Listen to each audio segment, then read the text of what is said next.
Madam, ఈరోజు అందరికీ news తెలిసింది ఆల్రెడీ.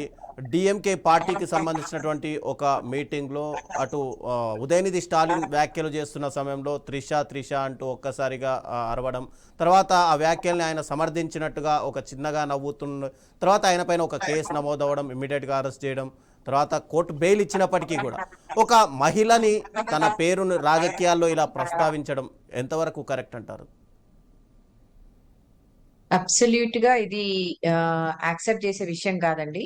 ఒక ముఖ్యమంత్రి కొడుకు అయినా, ఒక ముఖ్యమంత్రి అవుదామనే హోదాలో ఉండే ఆలోచన ఉన్న వ్యక్తి, ఒక ఎలక్టెడ్ రిప్రజెంటేటివ్ ఆయన ఒక ఇంపార్టెంట్ విషయంలో, ఒక చాలా ఇంపార్టెంట్ కావేరీ జలాలకు సంబంధించిన ఒక ఇంపార్టెంట్ విషయంలో అక్కడ తమిళనాడు మరియు కర్ణాటక రైతుల జీవనాధారంకి సంబంధించి ముడిపెట్టిన విషయంలో హాస్యాస్పదంగా ఒక మహిళ గురించి, అందులోనూ ఒక పబ్లిక్ ఫిగర్ అయిన మహిళ గురించి, తను కూడా ఒక కలీగే అండి. ఆయన కూడా సినీ ఫీల్డ్ లో యాక్ట్ చేశాడు కదా. సో తన కొలీగ్ మీద అసభ్యంగా మాట్లాడడం అనేది నిజంగా ఒక అంటే ఒక ఎట్టి పరిస్థితుల్లో కూడా యాక్సెప్ట్ చేయాల్సిన విషయం కాదు. అండ్ ఇటువంటి ఈ భాషలు ఉపయోగించడము, ఇటు డబుల్ మీనింగ్ డైలాగులు మాట్లాడడము, డబుల్ మీనింగ్ డైలాగుల ద్వారా ఒక ఇంపార్టెంట్ ఇష్యూస్ డిస్కస్ చేస్తున్నప్పుడు ఒక ప్రజాప్రతినిధులు టాపిక్ డైవర్షన్ లాగా ఇట్లాంటి విషయాలు మాట్లాడడం వల్ల ఒక ఇంపార్టెంట్ ఇష్యూ డైవర్ట్ అయిపోతుంది. సో దాని మీద డిస్కషన్ జరగకుండా ఇటువంటి చిల్లర వ్యాఖ్యల మీద దృష్టి పోలి వాటి మీద డిస్కషన్ జరిగి ఈ టాపిక్ కి పరిష్కారం, ఒక ప్రాబ్లం కి పరిష్కారమే జరగకుండా పోయే పరిస్థితి ఉంది. సో దాంట్లో ఎస్పెషల్లీ మహిళల్ని దేవతలుగా కొలిచే మన సంస్కృతిలో ఎక్కడ మహిళలకు గౌరవిస్తారో అక్కడ దేవతలు ప్రత్యక్షం అవుతారు అనే మన సంస్కృతిలో నీటి నుంచి ప్రతి ఒక్క విషయంలో భారత మాత అని ప్రతి నదీ జలాలను గంగా, గోదావరి, కృష్ణను ఒక మహిళ పేరును అత్యుత్తమంగా చూసే మన సంస్కృతిలో మహిళలను ఒక సభ్య సమాజంలో, ఒక సభలో, నిండు సభలో ఒక ప్రజాప్రతినిధిగా ఎన్నికైన వ్యక్తి అట్లా అసభ్యంగా మాట్లాడడం అనేది ఎట్టి పరిస్థితుల్లో యాక్సెప్ట్ చేయాల్సిన విషయం కాదండి. హర్షణీయం కాదు. ఎట్టి పరిస్థితుల్లో మేము ఖండిస్తున్నాం. మహిళలుగా మహిళా ఓట్లు లేనిది గెలిచాడా ఆయన? మహిళల్ని ఎందుకు కించపరుస్తున్నాడు? ఆయనకి తల్లి లేదా, చెల్లి లేదా, భార్య లేదా? వాళ్ళను కూడా ఇలాగే మాట్లాడతాడా? వాళ్ళని కూడా వేరే ఒక నాయకుడు గాని, విజయ్ గాని ఇట్లానే అసభ్యంగా మాట్లాడితే వాళ్ళ తల్లి గురించి కూడా ఇలాగే మాట్లాడితే యాక్సెప్ట్ చేస్తారా? ఇదే విధంగా నవ్వుకుంటారా? సో మన వాళ్ళైతే ఒకలాగా, బయట మహిళ అయితే ఒకలాగా. సో ఇట్లా చూడడం అనేది ఫస్ట్ మానుకోవాలి. ఒక ఇంపార్టెంట్ రాజకీయాల్లో భాష ప్రమాణం అనేది అవసరం అండి. తప్పకుండా ప్రజా వేదికల మీద ఉపయోగించే భాష మర్యాద పూర్వకంగా ఉండాలి, మహిళలను గౌరవించుకోవాలి. అది మన సంస్కృతి. ఉదయనిధి స్టాలిన్ గారు హిందుత్వం మీద మాట్లాడతాడు, హిందుత్వాన్ని దేశంలోనే మట్టు పెడతా అంటాడు, మహిళలను కించబరుస్తాడు. మాక్సిమం టెంపుల్స్ ఉండేది తమిళనాడులో అండి. మాక్సిమం ఎండోమెంట్ నుంచి మాక్సిమం రెవెన్యూ వచ్చేది తమిళనాడులో టెంపుల్స్ నుంచి. ఆ టెంపుల్స్ నుంచి వచ్చిన రెవెన్యూ అంతా కూడా వాళ్ళు ఉపయోగించుకున్నారు. ఇంతవరకు కూడా డిఎంకి చరిత్రను కూడా చూస్తే, సో అటువంటి పరిస్థితుల్లో కూడా టెంపుల్స్ మీద కామెంట్స్ చేస్తాడు, హిందుత్వం మీద కామెంట్స్ చేస్తాడు, హిందుత్వాన్ని మట్టు పెడతా అంటాడు, మహిళలను కించపరుస్తారు. ఇప్పుడు డిఎంకే కల్చర్ ఏంటండి? నిండు సభలో జయలలిత చీర లాగిన కల్చర్ కదా. వాళ్ళ తాతగారు ఏదో చేసింది అంటే డిఎంకే మీ పార్టీ గాని అక్కడ నాయకులకు గాని మహిళల పట్ల ఎట్టి కించిత గౌరవం కూడా లేదన్నట్టు.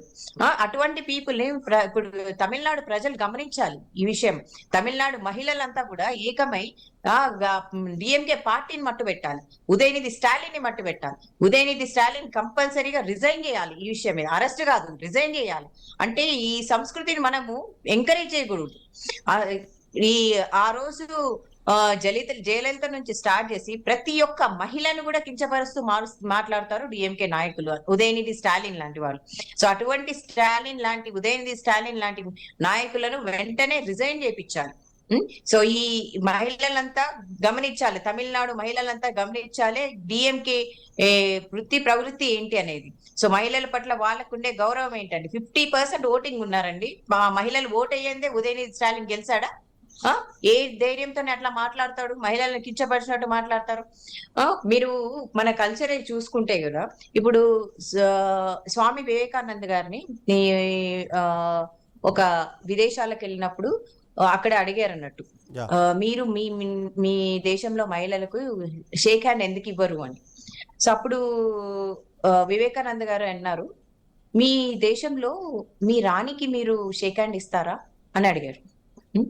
సో అప్పుడు ప్రజలు వాళ్ళని చెప్పారు, లేదండి మా రాణి గారికి మేము షేక్ హ్యాండ్ ఇవ్వలేము. అంటే మా దేశంలో ప్రతి మహిళ ఒక రాణి, ప్రతి మహిళ ఒక రాణి, కాబట్టి మేము మా దేశంలో మహిళలకు మేము షేక్ హ్యాండ్ ఇవ్వమని గొప్పగా చెప్పారు. అటువంటి గొప్ప సంస్కృతి అండి మనకి. సో అటువంటి గొప్ప సంస్కృతిలో మనం ఒక ప్రజా వేదికల ఒక గొప్ప విషయాన్ని, ఒక ఇంపార్టెంట్ ఇష్యూని డిస్కస్ చేస్తున్నప్పుడు ఒక హాస్యాస్పదం, ఆయన కమీడియనా ఏమన్నా? హీరో యాక్ట్ గా చేశాడు కదా, ఆయన కమీడియన్ ఏమన్నా? కామెడీలు చేయడము, దాన్ని విమెన్ ని టార్గెట్ చేసి మాట్లాడడం, సిగ్గుండాలండి ఆయనకి. సిగ్గు, కొంచెమైనా సంస్కారం ఉండాలి. భాషా ప్రవృత్తి అనేది చాలా ఇంపార్టెంట్. మనము ప్రజా వేదికల మీద వెళ్ళినప్పుడు, నలుగురు ముందు మాట్లాడినప్పుడు మనము మహిళలకు ఎంత గౌరవం ఇవ్వాలి? మన గౌరవం అనేది ఈ రోజు ఈ మధ్యలో ప్రతి ఒక్కరు ఒక మహిళను ఆట వస్తువుగా, ఒక భోగం వస్తువుగా చూస్తున్నారు. ఆ ప్రవృత్తి మారాలి. అది మన ఇంటి నుంచే మొదలు కావాలి. మనము ఒక రకంగా ఆలోచిస్తే ఇంట్లో మన మహిళలు కూడా తప్పు చేస్తున్నాం అనిపిస్తుంది. ఎందుకంటే తల్లి గాని అది తీసుకెళ్ళు, ఇది తీసుకెళ్ళని చులకలుగా మాట్లాడినప్పుడు భరిస్తున్నాం కదా. సో అది తప్పు. సో అటువంటి పరిష్కారం అనేది ఇంటి నుంచి స్టార్ట్ కావాలి. ప్రతి తల్లి దగ్గర నుంచి, చెల్లి దగ్గర నుంచి, భార్య దగ్గర నుంచి, తమ కొడుకులకు గాని, భర్తలకు గాని, అన్నలకు గాని, తమ్ములకు గాని మహిళని ఎలా పక్కటి ఒక తోటి మహిళను ఎలా గౌరవించాలనేది మనం నేర్పించాలి. మన సంస్కృతి ఏంటి, మన సంస్కారం ఏంటి, మన దేశ సంస్కృతి ఏంటి అనేది మనం నేర్పాలి, మనం చెప్పాలి. సో అది ముందు ముందు ప్రతి ఒక్కళ్ళు కూడా దాని వల్ల, ఇప్పుడు ఉదయనిధి స్టాలిన్ ఇష్టం వచ్చి మాట్లాడినాడండి. వాళ్ళ తల్లి ఈ హిందూ టెంపుల్లోకి వెళ్తుంది, దేవుళ్ళని ఆరాధిస్తుంది. అండ్ వాళ్ళ తల్లి చెప్పాలి ఇప్పుడు ఉదయనిధి స్టాలిన్ కి, నీకు నీ తల్లి ఒక స్త్రీనే కదా, ఒక స్త్రీ గురించి నువ్వు అట్లా ఎట్లా మాట్లాడతావురా అని చెంప చెల్లు కొట్టాలి.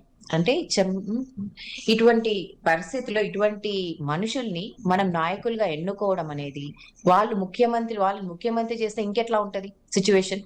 సో ఇటువంటి దారుణాలు చూసే మన డిఎంకే వాళ్ళ తండ్రిని గాని, వాళ్ళ డిఎంకే పార్టీని కిందికి తోసేశారు తమిళనాడు ప్రజలు.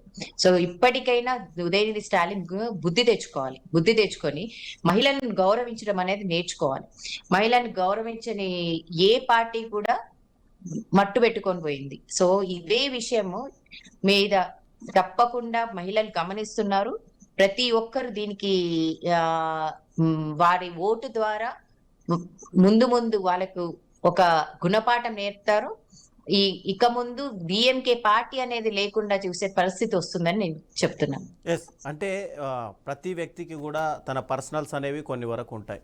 వాటిని రాజకీయాల్లో ముడిపెట్టి ఆ పర్సనల్స్నే పదే పదే రాజకీయాల్లోకి తేవడం కరెక్ట్ అంటారా? 100% కాదండి. 100% ఇప్పుడు పబ్లిక్ లో వచ్చే పొలిటీషియన్సే కావచ్చు, యాక్ట్రెసెసే కావచ్చు, జర్నలిస్టే కావచ్చు, ఇంకెవరైనా కూడా ఐఏఎస్ ఆఫీసర్సే కావచ్చు, ఏదైనా కూడా పబ్లిక్ డొమైన్ లో వచ్చే మహిళలకు మీరు పర్సనల్ ఇష్యూస్ మీద డిస్కషన్, పర్సనల్ గా టార్గెట్ చేయడం, మీకు సబ్జెక్ట్ లేనప్పుడు, దమ్ము లేనప్పుడు ఇట్లాంటివి చేస్తారు. అండ్ పర్సనల్ గా ఎవరిని కూడా అటాక్ చేయకూడదు. పర్సనల్ గా ఎన్నైనా ఉండొచ్చు, మగవాళ్ళకే కావచ్చు, ఆడవాళ్ళకే కావచ్చు, ఎన్నైనా విషయాలు ఉండొచ్చు. పర్సనల్ గా నువ్వు ఏమైనా ప్రొఫెషనల్ గా నువ్వు మాట్లాడు, ప్రొఫెషనల్ గా నీ కేపబిలిటీ చూపించు, అంతేగాని పర్సనల్ గా అటాక్ చేయడం అనేది చాలా తప్పు. అండ్ దానికి తప్పకుండా పనిష్మెంట్స్ కూడా ఉండాలని నేను అనుకుంటున్నాను. ఎస్, మనం గతంలో చూసుకుంటే కనుక మీరు ఇందాక మాట్లాడినట్టుగా జయలలితని ఒక నిండు సభలో అవమానించింది అటు డిఎంకేనే.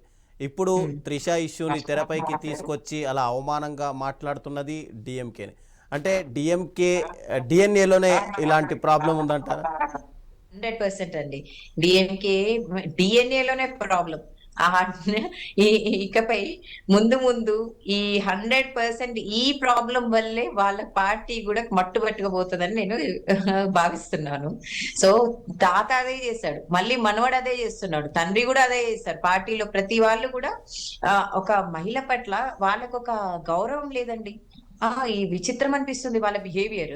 సో ఒకసారి తప్పు జరుగుతది, కానీ పదే పదే అది చేస్తున్నారంటే 100% జెనెటిక్ లోపం అండి ఇది. సో అటువంటి జీన్స్ ని ఫర్దర్ గా కంటిన్యూ అవ్వకుండా దాన్ని నాశనం చేయాల్సిన బాధ్యత మహిళలదే అండి.